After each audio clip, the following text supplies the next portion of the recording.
Sabe aquela sensação de estar vivendo na sombra de outra pessoa? Pois é, hoje a gente vai mergulhar fundo numa estratégia poderosa para se libertar disso e criar um legado próprio, a Lei 41, do livro As 48 Leis do Poder, de Robert Greene. Então, o nosso caminho hoje vai ser o seguinte. Primeiro, a gente vai entender o que é essa tal de sombra do gigante.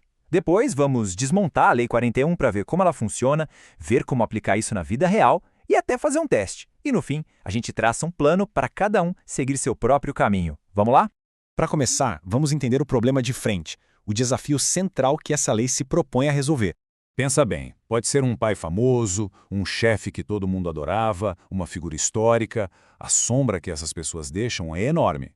É um lugar bem difícil para conseguir crescer. Então, a pergunta que não quer calar é: como é que se escapa disso e encontra a própria luz? E é aqui que entra a grande sacada da lei. Tentar imitar quem veio antes é o caminho mais curto para ser irrelevante. O poder de verdade não vem de tentar calçar os sapatos de outra pessoa, mas sim de criar um par de sapatos totalmente novo, um caminho que ninguém percorreu antes. Ok, já entendemos qual é a enrascada. Agora, vamos mergulhar fundo para ver como a Lei 41 destrincha isso. Ela se baseia em 3 ideias centrais que a gente precisa entender bem. O primeiro ponto, e talvez o mais importante, é entender a psicologia por trás dessa sombra. A competição não é com uma pessoa real, de carne e osso. É contra uma lenda, uma memória que as pessoas idealizam e que, com o passar do tempo, parece ficar cada vez maior, mais brilhante, quase mítica.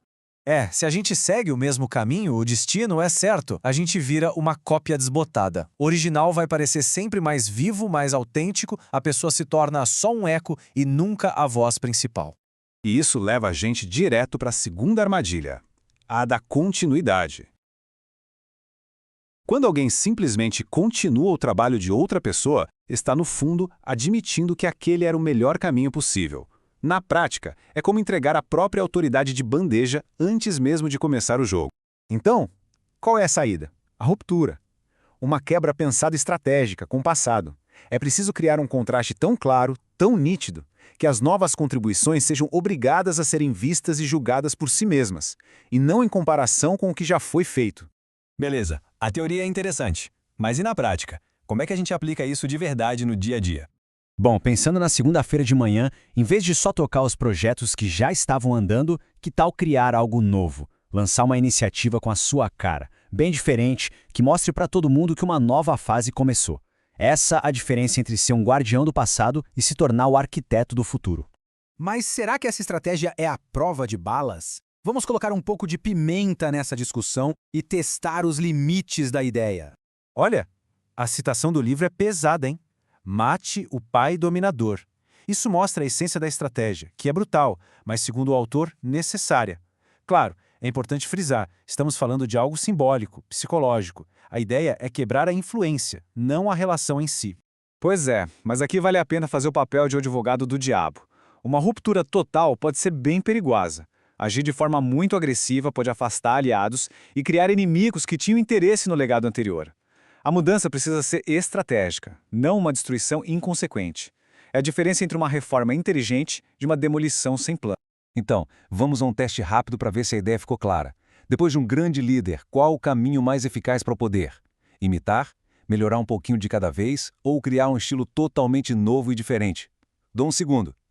Se a resposta foi a letra C, é exatamente isso. A chave é criar a própria identidade, não ficar só polindo do passado. Ok, para a gente amarrar tudo isso, vamos aos pontos finais. Então, vamos recapitular os pontos principais. Primeiro, tem que reconhecer que a sombra do predecessor é real e poderosa.